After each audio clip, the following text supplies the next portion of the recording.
No te veo aplaudiendo de pie al presidente Alberto Fernández.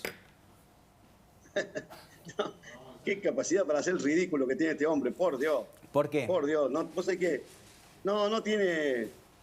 Hay veces en la vida que tenés que tener una cuota inclusive de piedad con vos mismo, ¿viste? Es un tipo que le encanta que lo humillen. 24 horas antes, un grupo de gobernadores le dicen esta locura de la corte, no te vamos a acompañar. Después va a chuparle las medias. No sé si está en una carrera alocada de chupar las medias, de convertirse, no sé. ¿Vos crees que algún tipo en el interior, con la tonada te das cuenta que no soy vecino de la ciudad de Buenos Aires? ¿Alguien puede creer que este sea un presidente federal? En el quilombo que está metiendo las provincias, en esta confrontación innecesaria con la Corte, todas las provincias tienen litigio que lo resuelve la Corte. No tenés forma, en una provincia no tenés forma, el litigio lo resuelve la Corte. Bueno, eso que estás diciendo tiene mucha verdad, Luis. Eso que estás diciendo tiene mucha verdad, porque por ese motivo hay muchos gobernadores que no quieren ir contra la Corte.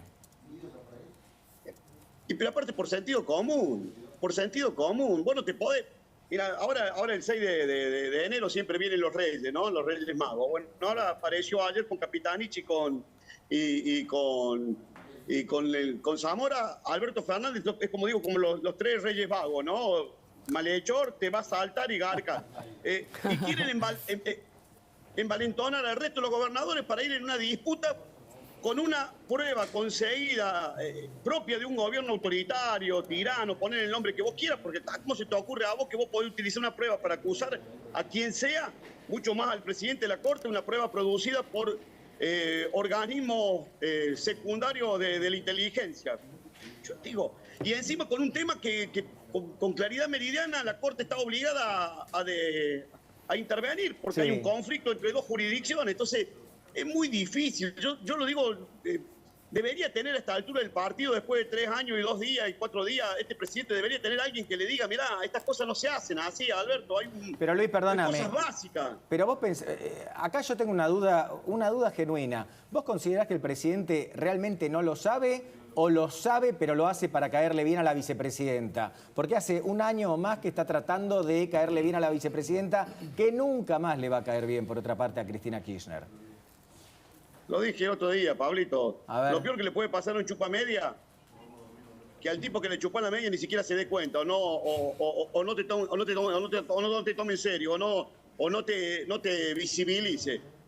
Sí, es cierto lo que voy a decir. No hay otro fundamento. El único fundamento es congraciarse con una mujer que lo maltrata a mano poder, que lo humilla de la peor manera. Mira, te voy a decir, Pablo, vos sabés que ni toda la oposición junta tiene la capacidad para humillar al presidente como la que tiene Cristina.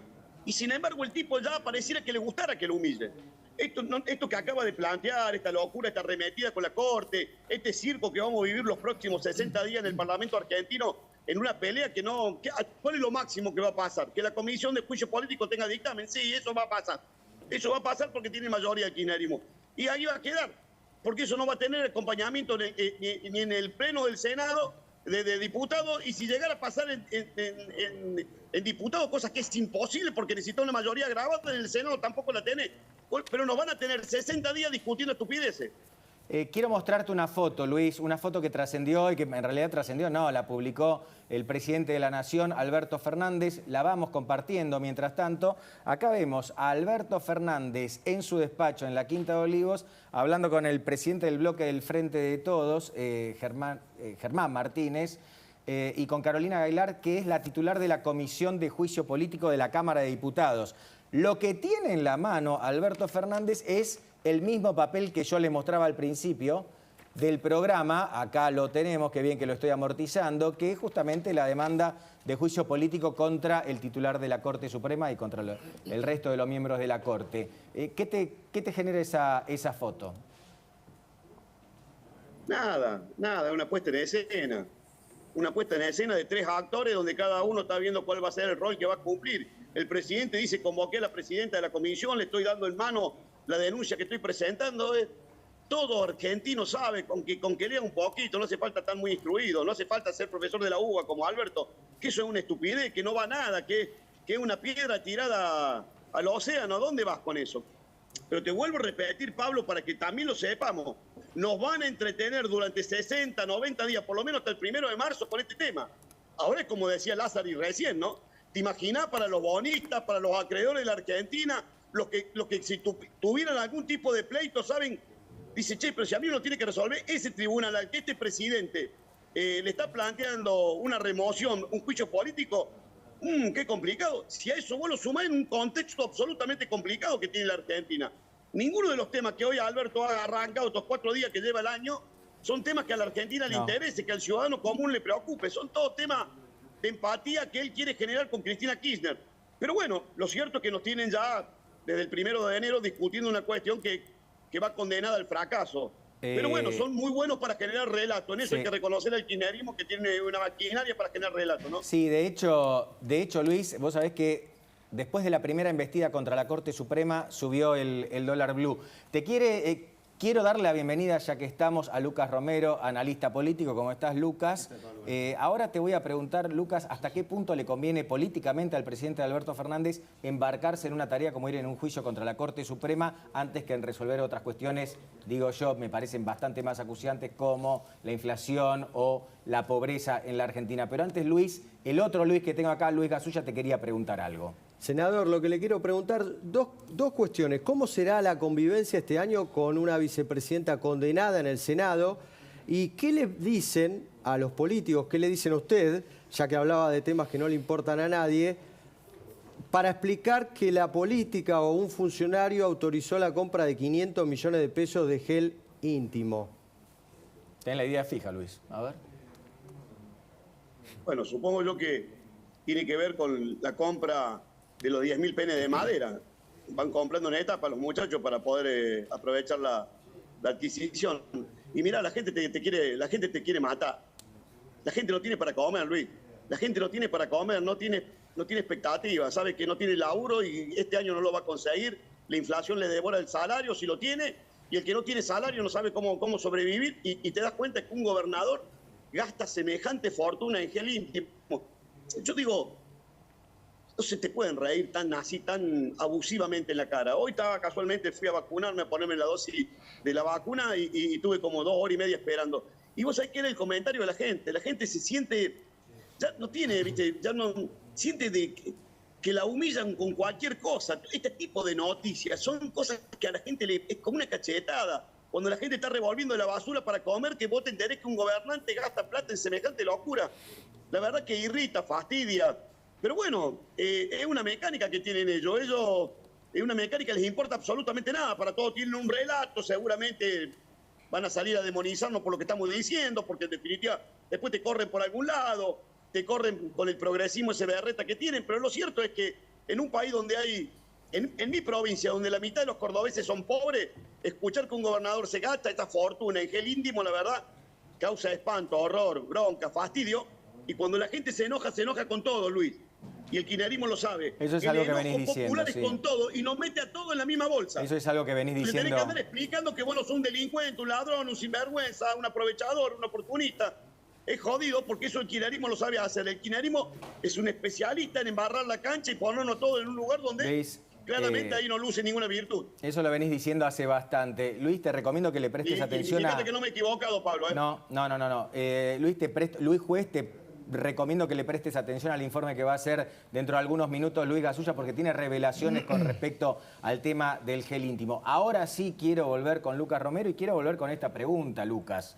¿Hasta qué punto, y esto lo digo desde el punto de vista del armado político más egoísta que puede haber, si querés? Porque un político creo que en definitiva quiere sacar la mayor cantidad de votos posible. ¿Hasta qué punto le conviene a Alberto Fernández avanzar sobre la Corte Suprema en lugar de dedicarle energía a otras cosas que en los sondeos de opinión aparecen primero, ¿no? Como cosas más acuciantes para la gente? Pienso en inflación, pienso en empleo, pienso en seguridad, por ejemplo, pienso en pobreza.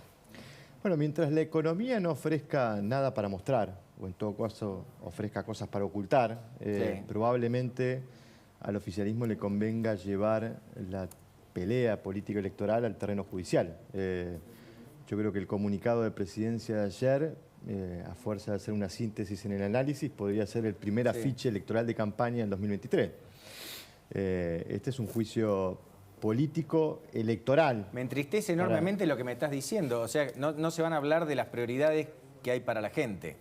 No, desde el punto de vista del Frente de Todos. Bueno, no hay mucho para hablar, sobre todo en materia de lo que son las preocupaciones ciudadanas. Entonces, en ese contexto creo que Bueno, el oficialismo, porque yo creo que en esta el presidente está siendo un poco arrastrado también por el sector político más importante de la coalición de gobierno. Digamos, no obviemos el protagonismo de Axel Kicillof, de Gerardo Zamora, de Jorge Capitanich, o sea, protagonistas de la coalición muy cercanos a la vicepresidenta, y un conflicto que ocurre en un contexto, porque yo creo que tiene tres fuentes de alimentación este conflicto. La situación judicial de Cristina Kirchner, acaba de ser condenada en la causa vialidad, con los problemas judiciales adicionales que tiene. El problema con la Ciudad de Buenos Aires, el fallo de la Corte en ese conflicto, y la intervención de la Corte para frenar el artilugio, el juez está involucrado en el asunto, el artilugio del oficialismo para lograr un consejero más en el Consejo de la Magistratura, dividiendo el bloque oficialista para poder generarse ese consejero adicional, ¿no? Esos tres elementos son los que van empujando al oficialismo a esta pelea. Una pelea, insisto, me parece que en un contexto donde la economía no ofrece nada para mostrar, sino cosas para ocultar, bueno, puede ser un terreno fértil para que el oficialismo pueda dar la pelea electoral, ¿no? Ahora, yo te pregunto, en este contexto, a ver, repasemos algunos datos pero muy generales de la economía argentina. 1 de cada 2 chicos son pobres. Terminamos el año con una inflación cercana al 100%. Este año, en 2023, es muy probable que la economía argentina entre en recesión. El poder adquisitivo del salario viene cayendo en los últimos meses en la Argentina. No tengo el número de diciembre, pero los anteriores venía cayendo. En este contexto, vos decís que alcanza con una pelea épica contra, buscando un enemigo que podría ser el Poder Judicial, para remontar la mala performance electoral que tuvo el oficialismo en 2021. No le suma votos, pero en todo caso ofrece una pelea para tratar de disimular las incomodidades internas que está sufriendo el propio oficialismo, precisamente no solo por la situación económica, sino por la política económica, ¿no? Hemos escuchado en este último tiempo actores protagónicos del oficialismo cuestionando el sentido, la orientación de la política económica del ministro Massa. Es decir, me parece que en ese contexto de tanta dificultad, el oficialismo entiende que plantear esta pelea judicial en la agenda pública lo ayuda en todo caso a galvanizar los apoyos internos. Dudo que esto sea efectivo a los efectos de construir una mayoría electoralmente ganadora. Claro, mi libre interpretación, son mis palabras, no las tuyas, es tratar de evitar un fracaso aún más estrepitoso. Lucas, ustedes midieron en Sinopsis justamente cuál es la expectativa con respecto a la economía. Ahora me lo explicás vos. Lo empezamos a ver. A ver, contanos vos mejor qué estamos viendo. Ese es el dato interesante en materia de expectativas. Seguimos obviamente mes a mes la evolución de las expectativas. Esto que ven es la constante de los últimos tiempos. Niveles de pesimismo muy elevados respecto, por ejemplo, en este caso, cómo cree que va a estar la situación económica del país de acá a un año. Más del 60% dice peor, ¿no? Marca un poco cuál es la mirada que tiene la opinión pública sobre el rumbo de gobierno, el rumbo del país. Lo curioso e interesante que estamos registrando en los últimos meses es que esa expectativa empieza a tener un anclaje en lo que el propio proceso electoral ofrece, ¿no? Como expectativa de cambio o expectativa de alternancia política. Cuando uno introduce el supuesto de, bueno, ¿cómo le iría al país si se produce un cambio de gobierno? Bueno, ahí aparece la segunda placa y van a ver que la relación se invierte entre el optimismo y el pesimismo, es decir, desaparece la mirada mayoritariamente pesimista y aparece la mirada mayoritariamente... Si hay un cambio de gobierno, es esto, sí, ahí está, ahí lo dice. Cuando uno introduce el supuesto, ¿cómo cree que le vaya al país? Si se produce un cambio de gobierno, aparece alguna expectativa. Esto es un cuchillo de doble filo, porque es una expectativa que empieza a generarse. Eso es lo que le quiero preguntar a Luis Juez. En el proceso electoral, que después va a haber que atender, ¿no? Exactamente. Luis, ¿cómo te sentís? ¿Te sentís interpelado por estos números?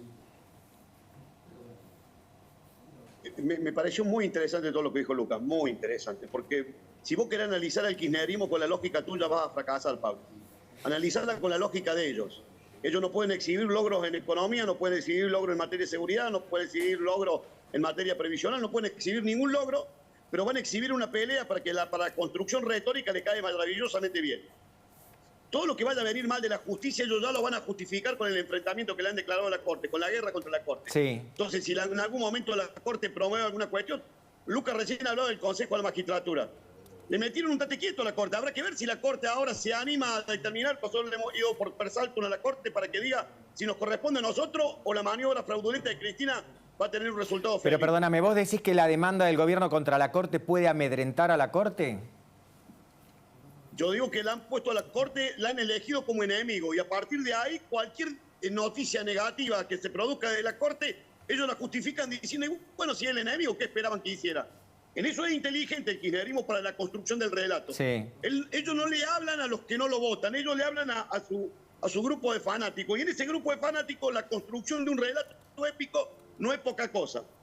Te pueden faltar logros en materia económica y en otras materias en términos electorales, pero lo que no puede no tener un relato épico para el tipo que para el fanático es fundamental. O al fanático le quita elementos para el fanatismo y se diluye en la mano.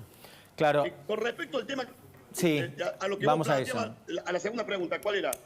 La segunda pregunta es que el 62, no te la digo, el 62,6% de la gente espera algo peor en el futuro en materia económica, pero este número baja radicalmente si se introduce la variable se revierte cuando vos le decís, de un cambio de gobierno. Pero ahí tenemos una responsabilidad, Pero Pablo. ¿cómo te deja eso a vos? Porque el futuro... Una responsabilidad porque esa gente que dice, con este gobierno estoy seguro que la cosa va a estar peor, pero si la cosa cambia y pasa un 40 y pico por ciento y dice, bueno, eso es la construcción de la esperanza.